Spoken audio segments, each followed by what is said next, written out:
ನಮಸ್ಕಾರ ಗೆಳೆಯರಿ, ನಿಮ್ಗೆಲ್ರಿಗೂ ಗೊತ್ತಿರೋ ಹಾಗೆ Q1 ರಿಸಲ್ಟ್ ಸೀಸನ್ ಮುಗಿದಿದೆ.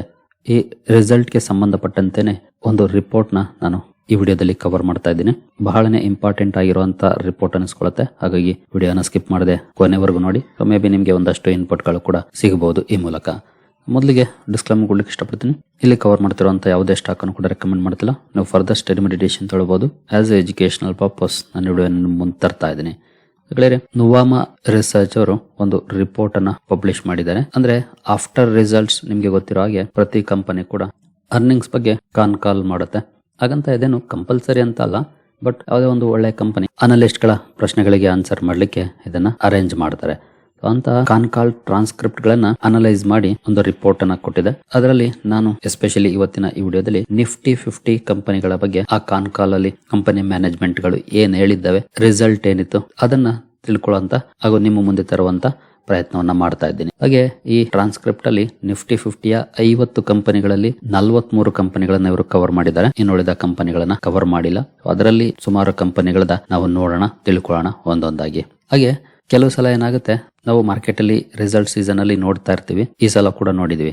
ರಿಸಲ್ಟ್ ನಾವು ಮೇಲ್ನೋಟಕ್ಕೆ ನೋಡಿದ್ರೆ ಚೆನ್ನಾಗಿರುತ್ತೆ, ಬಟ್ ಸ್ಟಾಕ್ ಅಲ್ಲಿ ನೆಗೆಟಿವ್ ರಿಯಾಕ್ಷನ್ ಬರುತ್ತೆ. ಕೆಲವು ಸಲ ರಿಸಲ್ಟ್ ಚೆನ್ನಾಗಿಲ್ಲ ಅನ್ಸುತ್ತೆ, ಬಟ್ ಸ್ಟಾಕ್ ಅಲ್ಲಿ ಒಳ್ಳೆ ರಿಯಾಕ್ಷನ್ ಬರುತ್ತೆ. ಅದಕ್ಕೆ ಪ್ರಮುಖ ಕಾರಣ ಅಂತಂದ್ರೆ ಕಂಪನಿಯ ಮ್ಯಾನೇಜ್ಮೆಂಟ್ ಏನ್ ಹೇಳಿದೆ ಅನ್ನೋದು. ಕೆಲವು ಸಲ ಆಕ್ಚುಯಲ್ ನಂಬರ್ಸ್ ಅಲ್ಲಿ ಇಲ್ಲದೆ ಇರೋದು ಕಂಪನಿಯ ಮ್ಯಾನೇಜ್ಮೆಂಟ್ ನ ಕಾಲ್ ಅಲ್ಲಿ ಅಥವಾ ಪ್ರೆಸೆಂಟೇಷನ್ ಅಲ್ಲಿ ಇರುತ್ತೆ. ಅದಕ್ಕಾಗಿನೇ ಅದಕ್ಕೆ ಸಂಬಂಧಪಟ್ಟಂತೆ ಅಲ್ಲಿ ಏನ್ ಅಪ್ಡೇಟ್ ಬಂದಿದೆ ಅದ್ರ ಮೇಲೆ ಸ್ಟಾಕ್ ಅಲ್ಲೂ ಕೂಡ ರಿಯಾಕ್ಷನ್ ಗಳನ್ನ ನಾವು ಹಲವು ಸಲ ನೋಡಿದ್ವಿ. ಹಾಗಾಗಿ ರಿಸಲ್ಟ್ ಅಷ್ಟೇ ಅಲ್ಲ, ಕಂಪನಿ ಮ್ಯಾನೇಜ್ಮೆಂಟ್ ಏನ್ ಹೇಳುತ್ತೆ, ಫ್ಯೂಚರ್ ಗೈಡೆನ್ಸ್ ಏನ್ ಕೊಡುತ್ತೆ, ಇದೆಲ್ಲವೂ ಕೂಡ ಮ್ಯಾಟರ್ ಆಗುತ್ತೆ. ಸೊ ನೋಡೋಣ ಬನ್ನಿ. ಸೊ ಬಿಯಾಂಡ್ ನಂಬರ್ಸ್ ಕಂಪನಿಯ Q1 ರಿಸಲ್ಟ್ಸ್ ಅಲ್ಲಿ ಏನಿದೆ, 43 ಕಂಪನೀಸ್ ನ ರಿಪೋರ್ಟ್ ಅಲ್ಲಿ ಇವರು ಕವರ್ ಮಾಡಿದ್ದಾರೆ. ಆಟೋ ಸೆಕ್ಟರ್ ಗೆ ಸಂಬಂಧಪಟ್ಟಂತೆ ಟಾಟಾ ಮೋಟಾರ್ಸ್ ನ ನಂಬರ್ಸ್ ಅಲ್ಲಿ ಬಿಗ್ ಡಿಫರೆನ್ಸಸ್ ಆಗಿತ್ತು. ಜೊತೆಗೆ ಅಲ್ಲಿ ಇವಿ ವಾಲ್ಯೂಮ್ಸ್ ಗ್ರೋತ್ ನೋಡಿ 277% year on year, big growth ನೋಡ್ಲಿಕ್ಕೆ ಸಿಕ್ಕಿತ್ತು. ಅದೇ ರೀತಿ FMCG ಗೆ ಬಂದ್ರೆ HUL ನ ಬೆಸ್ಟ್ ಕ್ವಾರ್ಟರ್ ಅನಿಸ್ಕೊಂಡಿದೆ ಕಳೆದ 13 ಕ್ವಾರ್ಟರ್ ಗಳಿಗೆ ಹೋಲಿಸಿದ್ರೆ. ಅಂದ್ರೆ ಆಫ್ಟರ್ 3 ಇಯರ್ಸ್ ಒಳ್ಳೆ ಪರ್ಫಾರ್ಮೆನ್ಸ್ ನೋಡ್ಲಿಕ್ಕೆ ಸಿಕ್ಕಿದೆ. IT ನಲ್ಲಿ ಮಾರ್ಜಿನ್ಸ್ ಇಂಪ್ಯಾಕ್ಟ್ ಆಗ್ತಿದೆ. TCS ಮಾರ್ಜಿನ್ 130 ಬೇಸಿಸ್ ಪಾಯಿಂಟ್ಸ್ ಕಡಿಮೆ ಆಗಿದೆ ವೇಜ್ ಹೈಕ್ಸ್ ನ ಕಾರಣಕ್ಕೆ. ಇನ್ನು ಮೆಟಲ್ಸ್ ಗೆ ಬಂದ್ರೆ UltraTech 240 metric ton capacity addition ಬಗ್ಗೆ FY28 ಟ್ರಸ್ಟ್ ಅಲ್ಲಿ ನೋಡ್ತಿದೆ. ಏನೋ ಟೆಲಿಕಾಮ್ ಗೆ ಬಂದ್ರೆ Airtel Africa 20% CAGR growth expect ಮಾಡ್ತಿದೆ ಮುಂದಿನ 5 ವರ್ಷಗಳಲ್ಲಿ. ಸೊ ಈ ರೀತಿಯ ನಂಬರ್ಸ್ ನಿಮ್ಗೆ ಕಂಪನಿಯ ರಿಸಲ್ಟ್ ಪೇಜ್ ಅಲ್ಲಿ ಸಿಕ್ಕಿಲ್ಲ, ಕಂಪನಿ ಮ್ಯಾನೇಜ್ಮೆಂಟ್ ಕಮೆಂಟ್ರಿ ಅಲ್ಲಿ ಸಿಕ್ಕಿರುವಂತದ್ದು. ಹಾಗೆ ಎಟರ್ನಲ್ಸ್ ಅಂತ ನೋಡಿದ್ರೆ ಡಾರ್ಕ್ ಸ್ಟೋರ್ ಕ್ಯಾಪೆಕ್ಸ್ ಅನ್ನ 25 ಮಿಲಿಯನ್ ಅಥವಾ ಡಬಲ್ ಮಾಡ್ಕೊಳ್ಳೋದಕ್ಕೆ ನೋಡ್ತಿರೋ ಬಗ್ಗೆ ಕಂಪನಿ ಅಪ್ಡೇಟ್ ಅನ್ನ ಕೊಟ್ಟಿದೆ. ಇದನ್ನ ಹೊರತುಪಡಿಸಿದ್ರೆ ಆಟೋ ಸೆಕ್ಟರ್ ಕಡೆ ಬಂದ್ರೆ ನಾವು ಸ್ವಲ್ಪ ಡೀಟೇಲ್ ಆಗಿ ನೋಡೋದಾದ್ರೆ beyond margin Maruti Suzuki margin ಬಿದ್ದಿತ್ತು, ಬಟ್ ಟೆಂಪರರಿ ಅಕೌಂಟಿಂಗ್ ಶಿಫ್ಟ್ ನ ಕಾರಣಕ್ಕೆ ಡಿಮಾಂಡ್ ಕಡಿಮೆ ಆಗಿಲ್ಲ. ಅಕೌಂಟಿಂಗ್ ಶಿಫ್ಟ್ ನ ಕಾರಣಕ್ಕೆ ಟೆಂಪರರಿಲಿ ಮಾರ್ಜಿನ್ ಬಿದ್ದಿದೆ. ಅದಕ್ಕೆ ಕಾರಣ ಅಕೌಂಟಿಂಗ್ ಅಡ್ಜಸ್ಟ್ಮೆಂಟ್. ಫ್ಯೂಚರ್ ಗ್ರೋತ್ ಚೆನ್ನಾಗಿರೋ ಬಗ್ಗೆ ಕಂಪನಿ ಮಾಹಿತಿಯನ್ನ ಕೊಟ್ಟಿದೆ. ಡಿಮಾಂಡ್ ಸ್ಟ್ರಾಂಗ್ ಆಗಿದೆ ಅಂತ ಹೇಳಿದೆ. ಅದ್ರ ಜೊತೆಗೆ ಟಾಟಾ ಮೋಟಾರ್ಸ್ ಪ್ಯಾಸೆಂಜರ್ ವೆಹಿಕಲ್ಸ್ ನೋಡಿದ್ರೆ ಇವಿ ವಾಲ್ಯೂಮ್ಸ್ ಯಾವ ರೀತಿ ಅಪ್ ಆಗಿದೆ ನೋಡಿದ್ವಿ. ಜೊತೆಗೆ ಸಿಗ್ನಿಫಿಕೆಂಟ್ ಇವಿ ಗ್ರೋತ್ ಟ್ರಾಜೆಕ್ಟರಿಯನ್ನ ಕಂಪನಿಯ ಮ್ಯಾನೇಜ್ಮೆಂಟ್ ಕೊಟ್ಟಿದೆ.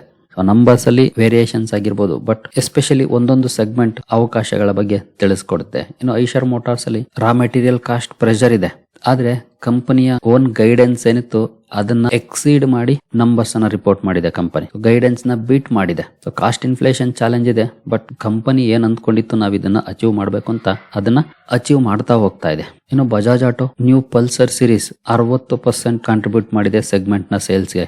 ಅದರ್ಸ್ 40%. ಡಾಮಿನೇಟಿಂಗ್ ಸೆಗ್ಮೆಂಟ್ ಶೇರ್ ಅನ್ನ ಇದು ಹೊಂದಿದೆ. ಸೊ ಈ ರೀತಿಯ ಬದಲಾವಣೆಗಳು ನಮಗೆ ನೋಡ್ಲಿಕ್ಕೆ ಕಾಣೋದು ಅನಲಿಸ್ಟ್ ಗಳ ರಿಪೋರ್ಟ್ಸ್ ಅಲ್ಲಿ ಅಥವಾ ಕಂಪನಿಯ ಮ್ಯಾನೇಜ್ಮೆಂಟ್ ನ ಕಾಲ್ ಅಲ್ಲಿ.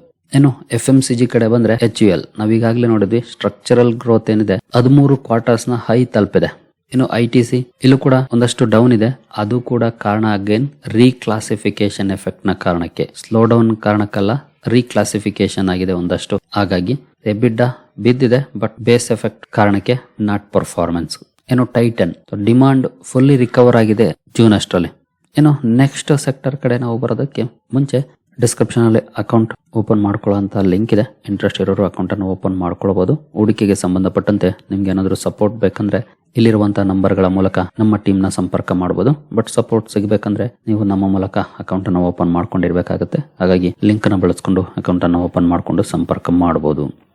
ಇನ್ನು ಐಟಿ ಸೆಕ್ಟರ್ ವಿಚಾರಕ್ಕೆ ಬಂದ್ರೆ, ಐಟಿ ಸೆಕ್ಟರ್ ನಿಮ್ಗೆಲ್ಲ ಗೊತ್ತಿದೆ, ಇತ್ತೀಚಿನ ದಿನಗಳಲ್ಲಿ ಬೀಟ್ ಅಂಡ್ ಡೌನ್ ಸೆಕ್ಟರ್ ಅಂತಾನೆ ಹೇಳ್ಬೋದು. ಅದರಲ್ಲಿ ಕೆಲವು ಮೇಜರ್ ಕಂಪನಿಗಳನ್ನು ನೋಡೋದಾದ್ರೆ TCS ಮಾರ್ಜಿನ್ ಡೌನ್ ಆಗಿದೆ. ಆನ್ಯುವಲ್ ವೇಜ್ ಹೈಕ್ಸ್ ಇದಕ್ಕೆ ಜಾಸ್ತಿನೇ ಕಾಂಟ್ರಿಬ್ಯೂಷನ್ ಮಾಡಿದೆ. ಹಾಗೆ ಡಿಮಾಂಡ್ ವಿಚಾರದಲ್ಲಿ ನಾರ್ಮಲ್ ಇದೆ, ಬಟ್ ಫ್ಯೂಚರ್ ಬಗ್ಗೆ ಒಂದಷ್ಟು ಪ್ರಶ್ನೆಗಳಿದ್ದಾವೆ. ಅದನ್ನ ನಾವೀಗಾಗಲೇ ತುಂಬಾ ಸಲ ನೋಡಿದೀವಿ. ಆನ್ಯುವಲ್ ವೇಜ್ ಹೈಕ್ ಈ ಸಲದ ಮಾರ್ಜಿನ್ಸ್ಗೆ ಇಂಪ್ಯಾಕ್ಟ್ ಮಾಡಿದೆ. ಡಿಮಾಂಡ್ ಅಂತೂ ಸದ್ಯಕ್ಕಂತೂ ಚೆನ್ನಾಗಿದೆ, ಬಟ್ ಮುಂದಿನ ದಿನಗಳಲ್ಲಿ ಗೊತ್ತಿಲ್ಲ. ಫ್ಯೂಚರ್ ಔಟ್ಲುಕ್ ಸ್ವಲ್ಪ ಅನ್ಸರ್ಟೈನ್ ಇರೋದು. ಸೊ ಹಾಗಾಗಿ ಸೆಕ್ಟರ್ ಸ್ವಲ್ಪ ಅಂಡರ್ ಪರ್ಫಾರ್ಮೆನ್ಸ್ ಅನ್ನ ಮಾಡ್ತಾ ಇದೆ. ಇನ್ನು ಇನ್ಫೋಸಿಸ್ ಅಲ್ಲಿ CEO ಸಕ್ಸೆಷನ್ ನ್ಯೂಸ್ ಏನಿತ್ತು ಅದು ಸ್ವಲ್ಪ ಇಂಪ್ಯಾಕ್ಟ್ ಮಾಡುತ್ತೆ. ಏಪ್ರಿಲ್ 2027ಕ್ಕೆ ಆಶೀಶ್ ದಾಸ್ ಅವರು ಟೇಕ್ ಓವರ್ ಮಾಡ್ತಿದ್ದಾರೆ. ಕರೆಂಟ್ ಸ್ಟೇಟ್ ನೋಡಿದ್ರೆ ಸಾಫ್ಟ್ ಗ್ರೋತ್ ಬಗ್ಗೆ ಕಂಪನಿ ಅಪ್ಡೇಟ್ ಅನ್ನ ಕೊಟ್ಟಿದೆ. ಇನ್ನು HCL ಟೆಕ್ ರೆವೆನ್ಯೂ ಡಿಪ್ ಆಗಿದೆ. ಅದಕ್ಕೆ ಕಂಪನಿ ಡೆಲಿಬರೇಟ್ ಸ್ಟ್ರಾಟಜಿಕ್ ಕಾಲ್ ಅನ್ನೋ ಅಂತ ಮಾತನ್ನ ಹೇಳಿದೆ. $2.4 ಬಿಲಿಯನ್ Q1 ಬುಕಿಂಗ್ಸ್ ನೋಡ್ಲಿಕ್ಕೆ ಸಿಕ್ಕಿದೆ. ಕಂಪನಿಯಲ್ಲಿ ರೆವೆನ್ಯೂ ಡೌನ್ ಆಗಿರೋದಕ್ಕೆ ಸ್ಟ್ರಾಟಜಿಕ್ ಕಾಲ್ ಅನ್ನೋ ಅಂತ ಮಾಹಿತಿಯನ್ನ ಕಂಪನಿ ಕೊಟ್ಟಿದೆ. ಇನ್ನು ನೆಕ್ಸ್ಟ್ ಸೆಕ್ಟರ್ ಗೆ ನಾವು ಬರೋದಾದ್ರೆ ಬ್ಯಾಂಕಿಂಗ್ ಅಲ್ಲಿ ಏನ್ ನಂಬರ್ಸ್ ಅಲ್ಲಿ ನಮಗೆ ನೋಡ್ಲಿಕ್ಕೆ ಕಾಣದೇ ಇರೋದು ಅಂತಂದ್ರೆ HDFC bank gold loans the next growth engine, focus on secured gold loan segment for future expansion. Retail portion ಅಲ್ಲಿ ಆಲ್ಮೋಸ್ಟ್ 50% ಕಾಂಟ್ರಿಬ್ಯೂಷನ್ ಕಂಪನಿಗೆ ಬರ್ತದೆ ಲೋನ್ ವಿಚಾರದಲ್ಲಿ. ಗೋಲ್ಡ್ ಲೋನ್ ಅಲ್ಲಿ ಗ್ರೋತ್ ಎಕ್ಸ್ಪೆಕ್ಟ್ ಮಾಡುತ್ತೆ ಕಂಪನಿ. ಇದನ್ನ ಟ್ರಾನ್ಸ್ಕ್ರಿಪ್ಟ್ ಅಲ್ಲಿ ಹೇಳ್ಕೊಂಡಿದೆ. ಇನ್ನು ICICI ಬ್ಯಾಂಕ್ 19.6% ಗ್ರೋತ್ ಇದೆ. Broad based, not one segment. ಎಲ್ಲ ಕಡೆ ಇಲ್ಲಿ ಗ್ರೋತ್ ನೋಡ್ಲಿಕ್ಕೆ ಸಿಕ್ಕಿದೆ. Across retail, corporate, SME sector 3 ಕಡೆ. ಇನ್ನು Axis bank marks the bottom of the NIM cycle. Net interest margin ಏನಿತ್ತು ಇದು ಬಾಟಮ್ ಅಪ್ ಆಗಿದೆ ಅನ್ನೋ ಅಂತ ಮಾಹಿತಿಯನ್ನ ಕೊಟ್ಟಿದೆ. ಫ್ಯೂಚರ್ ಅಲ್ಲಿ ಇಂಪ್ರೂವ್ಮೆಂಟ್ ಎಕ್ಸ್ಪೆಕ್ಟ್ ಮಾಡ್ತಾ ಇದೆ ಕಂಪನಿ. ಇನ್ನು Kotak Mahindra bank corporate growth opportunistic ಆಗಿದೆ, ಬಟ್ ಸ್ಟ್ರಕ್ಚರಲ್ ಇಲ್ಲ ಅನ್ನೋಂತ ಮಾಹಿತಿಯನ್ನು ಕೊಟ್ಟಿದೆ. ಇತ್ತೀಚಿನ ಕಾರ್ಪೊರೇಟ್ ಲೋನ್ ಗ್ರೋತ್ ಏನಿದೆ ಇದು ಶಾರ್ಟ್ ಟರ್ಮ್ ಅಪರ್ಚುನಿಟಿ ಅನ್ನುವಂತ ಮಾತನ್ನ ಹೇಳಿದೆ. SBI 14 to 15% ಗೈಡೆನ್ಸ್ ಅನ್ನ ಕೊಡುತ್ತಿದೆ. ಅದರಲ್ಲೂ ಈ ಕ್ವಾರ್ಟರ್ಲಿ 18% ಗ್ರೋತ್ ನೋಡ್ಲಿಕ್ಕೆ ಸಿಕ್ಕರೂ ಕೂಡ ಸ್ಟಿಲ್ 14 to 15% ಸ್ಟಿಕ್ ಆನ್ ಆಗ್ತಿದೆ ಕಂಪನಿ. ಕನ್ಸರ್ವೇಟಿವ್ ಔಟ್ಲುಕ್ ಅನ್ನ ಕಂಪನಿ ಕೊಡ್ತಿದೆ. ಕರೆಂಟ್ ಗ್ರೋತ್ ಗಿಂತ ಕಡಿಮೆ ಔಟ್ಲುಕ್ ಅನ್ನ ಕೊಡ್ತಿದೆ. ಅದಕ್ಕೆ ಕಾರಣ ಕಂಪನಿ ಅಗ್ರೆಸಿವ್ ಆಗಿ ಕೊಡ್ತಿಲ್ಲ, ಕನ್ಸರ್ವೇಟಿವ್ ಆಗಿ ಟಾರ್ಗೆಟ್ ಮಾಡ್ತಿದೆ.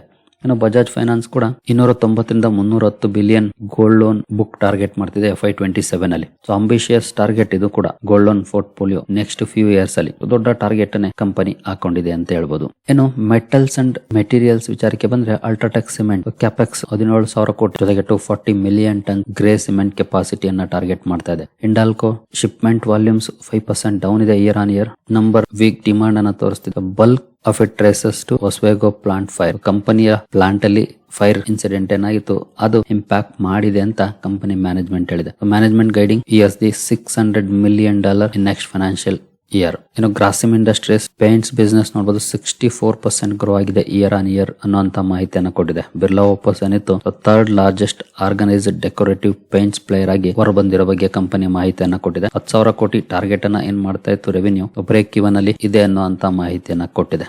ಇನ್ನು ಟೆಲಿಕಾಮ್ಗೆ ಬಂದ್ರೆ ಭಾರತೀಯ ಆಫ್ರಿಕಾ ನಂಬರ್ಸ್ ನಾವೀಗಾಗಲೇ ಬಿಗಿನಿಂಗ್ ಅಲ್ಲೇ ನೋಡಿದ್ವಿ. 20% 5 year ರೆವೆನ್ಯೂ CAGR ಟಾರ್ಗೆಟ್ ಮಾಡ್ತಿದೆ ಕಂಪನಿ. ಏರ್ಟೆಲ್ ಕೂಡ ಬ್ಲಿಂಕಿಟ್ ಕ್ಯಾಪೆಕ್ಸ್ ಅನ್ನ ಡಬಲ್ ಮಾಡೋ ಬಗ್ಗೆ ಮಾಹಿತಿಯನ್ನ ಕೊಟ್ಟಿದೆ. ಸೊ ಇದೆಲ್ಲ ನಮ್ಗೆ ಕಂಪನಿಯ ನಂಬರ್ಸ್ ಅಲ್ಲಿ ನೋಡ್ಲಿಕ್ಕೆ ಸಿಕ್ಕಿಲ್ಲ. ಇದೆಲ್ಲ ಸಿಕ್ಕಿರೋದಲ್ಲಿ ಕಂಪನಿಯ ಕಾಲ್ ಅಲ್ಲಿ. ಹಾಗಾಗಿ ನಾನು ಯಾವಾಗ್ಲೂ ಹೇಳ್ತೀನಿ, ನೀವು ಯಾವುದೇ ಒಂದು ಕಂಪನಿಯನ್ನ ಅರ್ಥ ಮಾಡ್ಕೊಳ್ಬೇಕು, ಆ ಕಂಪನಿಯನ್ನ ಅಥವಾ ಆ ಕಂಪನಿಯ ಮ್ಯಾನೇಜ್ಮೆಂಟ್ ನ ಅರ್ಥ ಮಾಡ್ಕೊಳ್ಬೇಕು ಅಂದ್ರೆ ಆ ಕಂಪನಿಯ ಕಾಲ್ ಗಳನ್ನ ಸ್ಟಡಿ ಮಾಡಬೇಕು. ಹಾಗೆ ಆನ್ಯುವಲ್ ರಿಪೋರ್ಟ್ ಗಳನ್ನ ಸ್ಟಡಿ ಮಾಡಬೇಕು. ನಾವು ಕಂಪನಿಯ ಬ್ಯಾಲೆನ್ಸ್ ಶೀಟ್ ಅನ್ನ ನೋಡೋದು ಸುಲಭ, ಯಾಕಂದ್ರೆ ನಂಬರ್ಸ್ ಇರುತ್ತೆ. ಹಿಂದಿನ ವರ್ಷದ್ದು, ಅದರಿಂದ ಹಿಂದಿನ ವರ್ಷದ್ದು, ಈ ವರ್ಷದ್ದು ಕಂಪೇರ್ ಮಾಡ್ಬಿಟ್ರೆ 3 ವರ್ಷದ ಕಂಪೇರೇಟಿವ್ ಸ್ಟಡಿ ಮಾಡಿದ್ರೆ ಇಂಪ್ರೂವ್ ಆಗ್ತಿದ್ಯಾ ಡಿಕ್ಲೈನ್ ಆಗ್ತಿದ್ಯಾ ಗೊತ್ತಾಗ್ಬಿಡುತ್ತೆ. ಡೆಟ್ ಜಾಸ್ತಿ ಆಗಿದೆಯಾ ಕಡಿಮೆ ಆಗಿದೆಯಾ ಈಸಿಯಾಗಿ ಐಡೆಂಟಿಫೈ ಮಾಡಬಹುದು. But quality of the management ನ ಅರ್ಥ ಮಾಡ್ಕೊಳ್ಳೋದು ಕಷ್ಟ. ಕ್ವಾಲಿಟೇಟಿವ್ ಮೆಟ್ರಿಕ್ಸ್ ಗೆ ಯಾವುದೇ ನಂಬರ್ ಇರೋದಿಲ್ಲ. ಹಾಗಾಗಿ ಕಾಲ್ ಹಾಗೂ ಆನ್ಯುವಲ್ ರಿಪೋರ್ಟ್ ಗಳನ್ನ ನಾವು ನೋಡಿದಾಗ ಏನಾಗುತ್ತೆ, ಅಲ್ಲಿ ಕಂಪನಿ ಹಿಂದಿನ ವರ್ಷ ಏನ್ ಟಾರ್ಗೆಟ್ ಕೊಟ್ಟಿದ್ದು ಈ ವರ್ಷ ಅದನ್ನ ಅಚೀವ್ ಮಾಡಿದ್ಯಾ ಇಲ್ವಾ, ಅಚೀವ್ ಮಾಡಿದ್ರೆ ಅಥವಾ ಅಚೀವ್ಗೆ ಹತ್ರ ಬಂದಿದ್ರು ಕೂಡ ಓಕೆ ಅಚೀವ್ ಮಾಡೋ ನಿಟ್ಟಿನಲ್ಲಿ ಪ್ರಯತ್ನಗಳನ್ನ ಮಾಡ್ತಿದೆ ಅಂದ್ಕೊಳ್ಬಹುದು. ಹೇಳೋದೊಂದು ಮಾಡೋದು ಇನ್ನೊಂದು ಅಂದ್ರೆ ಅಂತಹ ಮ್ಯಾನೇಜ್ಮೆಂಟ್ ಗಳು ಸರಿ ಇಲ್ಲ ಅನ್ನೋದನ್ನ ತೋರಿಸುತ್ತೆ. ನಾವು 100 ಕೋಟಿ ಟಾರ್ಗೆಟ್ ಮಾಡ್ತಿದೀವಿ ಅಂದ್ರೆ ಅಟ್ಲೀಸ್ಟ್ 90 ಕೋಟಿ ಆದ್ರೂ ಅಚೀವ್ ಮಾಡಿದ್ರ ಇಟ್ಸ್ ಓಕೆ. ಇನ್ ಕೇಸ್ 100 ಕೋಟಿ ಕ್ರಾಸ್ ಮಾಡಿದ್ರ ಖಂಡಿತ ತುಂಬಾ ಒಳ್ಳೇದು. 100 ಕೋಟಿ ಹೇಳ್ತಿದ್ದಾರೆ, ಅಚೀವ್ ಮಾಡೋದಾಗ್ತಿರೋದು 20 ಕೋಟಿ 10 ಕೋಟಿ ಅಂದ್ರೆ ಅವರು ಅಗಲಗನಸನ್ನ ಸೆಲ್ ಮಾಡ್ತಿದ್ದಾರೆ ಅಂತಾನೆ ಅರ್ಥ. ಅಂತ ಕಂಪನಿಗಳಿಂದ ದೂರ ಇರಬೇಕಾಗುತ್ತೆ. ಅದು ಅರ್ಥ ಆಗ್ಬೇಕು ಅಂದ್ರೆ ಈ ರೀತಿಯ ರಿಪೋರ್ಟ್ ಗಳನ್ನ ಲಿಟರಲಿ ಕೂತು ಓದಬೇಕು. ಇಲ್ಲಿ ನಾವು ಪ್ರಶ್ನೆಗಳನ್ನ ಕೇಳಬೇಕು ಅಂತ ಏನಿಲ್ಲ. ಸಾಕಷ್ಟು ಅನಲಿಸ್ಟ್ ಗಳು ಕಂಪನಿಯ ಮ್ಯಾನೇಜ್ಮೆಂಟ್ ನ ಪ್ರಶ್ನೆ ಕೇಳಿರ್ತಾರೆ, ಅದಕ್ಕೆ ಅವ್ರು ಆನ್ಸರ್ ಕೊಟ್ಟಿರ್ತಾರೆ. ಜೊತೆಗೆ ಹಿಂದಿನದನ್ನ ಕಂಪೇರ್ ಮಾಡಿದ್ರೆ ಪ್ರತಿ ಕಂಪನಿ ಕೂಡ ನಾವು ಎಷ್ಟು ರೆವೆನ್ಯೂ ಟಾರ್ಗೆಟ್ ಮಾಡ್ತಿದೀವಿ ಅನ್ನೋದನ್ನ ಹೇಳುತ್ತೆ. ಮುಂದಿನ 5 ವರ್ಷದಲ್ಲಿ ನಾವು ಎಷ್ಟು ಅಚೀವ್ ಮಾಡಬೇಕು ಅಂದ್ಕೊಂಡಿದೀವಿ. ಫಾರ್ ಎಕ್ಸಾಂಪಲ್ ನಾವು ನೋಡ್ಲಿಲ್ವಾ ಏರ್ಟೆಲ್ದು ಮುಂದಿನ 5 ವರ್ಷದಲ್ಲಿ ಆಫ್ರಿಕಾದ ಗ್ರೋತ್ ಅವರು ಎಕ್ಸ್ಪೆಕ್ಟ್ ಮಾಡ್ತಿರೋದು 20% CAGR ಅಲ್ಲಿ. ಅದನ್ನ ಅಚೀವ್ ಮಾಡಕ್ ಆಗತ್ತಾ? ಅಥವಾ ಲಾಸ್ಟ್ ಇಯರ್ ಏನ್ ಹೇಳಿತ್ತು ಈ ವರ್ಷ ಅದನ್ನ ಅಚೀವ್ ಮಾಡಿದ್ಯಾ? ಅದಕ್ಕೆ ಹಿಂದಿನ ವರ್ಷ ಏನ್ ಹೇಳಿತ್ತು ಅದನ್ನ ಈಗ ಅಚೀವ್ ಮಾಡಿದ್ಯಾ? ಇದನ್ನ ನೋಡೋ ಮೂಲಕನೇ ನಾವು ಕಂಪನಿಯ ಮ್ಯಾನೇಜ್ಮೆಂಟ್ ನ ಅರ್ಥ ಮಾಡ್ಕೊಳಕ್ ಆಗೋದು. ಬೇರೆ ಯಾವುದೇ ದಾರಿ ಇಲ್ಲ. ಯಾಕಂದ್ರೆ ನಂಬರ್ಸ್ ಅನ್ನ ಇವ್ರು ಹೇಗ್ ಬೇಕಿದ್ರು ತಿರುಮರು ಮಾಡ್ಕೊಡ್ಬೋದು, ಬ್ಯಾಲೆನ್ಸ್ ಶೀಟ್ ಅಲ್ಲಾಗ್ಲಿ ರಿಸಲ್ಟ್ಸ್ ಅಲ್ಲಾಗ್ಲಿ. ಯಾಕಂದ್ರೆ ಹಲವು ಕಂಪನಿಗಳು ಇಶ್ಯೂಸ್ ನೋಡ್ತಾ ಇರ್ತೀವಲ್ಲ ನಾವು, ಸೆಬಿ ಆಗಾಗ ಆಕ್ಷನ್ ತಗೊಳ್ತಾ ಇರುತ್ತೆ. ಬಟ್ ಹೋದ ವರ್ಷ ಏನ್ ಹೇಳಿದ್ರು ಈ ವರ್ಷದ ಅಚೀವ್ ಮಾಡಿದ್ರ ಇಲ್ವಾ ಅನ್ನೋದನ್ನ ಈಸಿಯಾಗಿ ಐಡೆಂಟಿಫೈ ಮಾಡ್ಬೋದಲ್ಲ. ಯಾಕಂದ್ರೆ ನಮ್ ಕಣ್ ಮುಂದೆ ಇರುತ್ತೆ. 90% ಆಫ್ ದ ಟೈಮ್ ನಾವು ಕರೆಕ್ಟ್ ಆಗಿ ಅರ್ಥ ಮಾಡ್ಕೊಳ್ಬಹುದು. ಕೆಲವು ಸಲ ಹಲವು ನಂಬರ್ಸ್ ಅನ್ನ ಮ್ಯಾನಿಪ್ಯುಲೇಟ್ ಮಾಡಿದ್ರೆ ಗೊತ್ತಾಗೋದಿಲ್ಲ, ಬಟ್ ಇವತ್ತಲ್ಲ ನಾಳೆ ಆಚೆ ಬರ್ಲೇಬೇಕು, ಸತ್ಯ. ಸೊ ಹಾಗಾಗಿ ನಾವು ಅದನ್ನ ಮೇನ್ ಫೋಕಸ್ ಮಾಡಿದ್ರೆ ಖಂಡಿತ ನಮ್ಗೆ ಲಾಸ್ ಆಗುವಂತ ಚಾನ್ಸಸ್ ಕಡಿಮೆ ಆಗುತ್ತೆ, ಲಾಭ ಆಗುವಂತ ಚಾನ್ಸಸ್ ಜಾಸ್ತಿ ಆಗುತ್ತೆ. ಬಟ್ ಎಲ್ಲದಕ್ಕೂ ನಮ್ಮ ಎಫರ್ಟ್ ಬೇಕು. ನಾವು ಎಫರ್ಟ್ ಏನು ಹಾಕಲ್ಲ ಅಂದ್ರೆ ಖಂಡಿತ ಆಗೋದಿಲ್ಲ. ಏನೂ ನಾವು ಎಫರ್ಟ್ ಹಾಕ್ಲೇಬೇಕು. ನಾವೇನಾದ್ರೂ ಮಾರ್ಕೆಟ್ ಅಲ್ಲಿ ಸಂಪಾದನೆ ಮಾಡಬೇಕು ಅಂದ್ರೆ ಎಫರ್ಟ್ ಹಾಕ್ಲೇಬೇಕು. ಎಫರ್ಟ್ ಹಾಕ್ತಾ ಇದ್ರೆ ಸಾಧ್ಯ ಆಗೋದಿಲ್ಲ. ಎಫರ್ಟ್ ಹಾಕಕ್ ಆಗಲ್ವಾ? ಜೊತೆಗೆ ನನಗೆ ಇಷ್ಟೆಲ್ಲ ಸ್ಟಡಿ ಮಾಡಕ್ ಟೈಮ್ ಇಲ್ಲ, ಜೊತೆಗೆ ನನ್ಗೆ ಅರ್ಥನೂ ಆಗಲ್ಲ ಅಂದ್ರೆ ಆಸ್ ಯೂಶುವಲ್ ನಾವು ಯಾವಾಗ್ಲೂ ಹೇಳ್ತೀವಲ್ಲ ಮಿನಿ PMS ಅವುಗಳನ್ನ ನೋಡಬಹುದು. ಮ್ಯೂಚುವಲ್ ಫಂಡ್ಸ್ಗಂತೂ ಬೆಟರ್ ಆಗಿರುತ್ತವೆ. ಒಂದು ಸ್ಟಡಿ ಮಾಡಬೇಕು, ನನಗೆ ಸ್ಟಡಿ ಮಾಡಕ್ ಆಗಲ್ವಾ ಅಂದ್ರೆ ಮ್ಯೂಚುವಲ್ ಫಂಡ್ಸ್, ಅಥವಾ ಅದಕ್ಕಿಂತ ಬೆಟರ್ ಬೇಕು ಅಂದ್ರೆ PMS ಮಿನಿ PMS ಅಂತದನ್ನ ನೋಡ್ಬೇಕಷ್ಟೇ. ಅದನ್ನ ಬಿಟ್ರೆ ಬೇರೆ ದಾರಿ ಇಲ್ಲ. ಇನ್ ಕೇಸ್ ನಿಮ್ಗೆ ಏನಾದ್ರು ಆ ರೀತಿಯ ಹೂಡಿಕೆಗಳ ಬಗ್ಗೆ ಮಾಹಿತಿ ಬೇಕಂದ್ರೆ ಆಸ್ ಯೂಶುವಲ್ ನಾನು ಯಾವಾಗ್ಲೂ ಕೊಡ್ತೀನಲ್ಲ ಈ ನಂಬರ್ಗಳಿಗೆ ಕಾಲ್ ಮಾಡಿ ನಿಮ್ಗೆ ಮಾಹಿತಿ ಸಿಗುತ್ತೆ. ಸರಿ ಗೆಳೆಯರಿ, ಈ ಎಲ್ಲ ಅಪ್ಡೇಟ್ಸ್ ನಿಮಗೆ ಇಷ್ಟ ಆಗಿದೆ ಅನ್ಕೊಳ್ತೀನಿ. ಹಾಗೆ ಡಿಸ್ಕ್ರಿಪ್ಷನ್ ಅಲ್ಲಿ ಅಕೌಂಟ್ ಓಪನ್ ಮಾಡ್ಕೊಳ್ಳುವಂತ ಲಿಂಕ್ ಇದೆ. ಇಂಟ್ರೆಸ್ಟ್ ಇರೋರು ಅಕೌಂಟ್ ಅನ್ನು ಓಪನ್ ಮಾಡ್ಕೊಳ್ಬಹುದು. ಮುಂದಿನ ವಿಡಿಯೋದಲ್ಲಿ ಸಿಗೋಣ. ಅಲ್ಲಿವರೆಗೂ ಜೈ ಹಿಂದ್, ಜೈ ಕರ್ನಾಟಕ.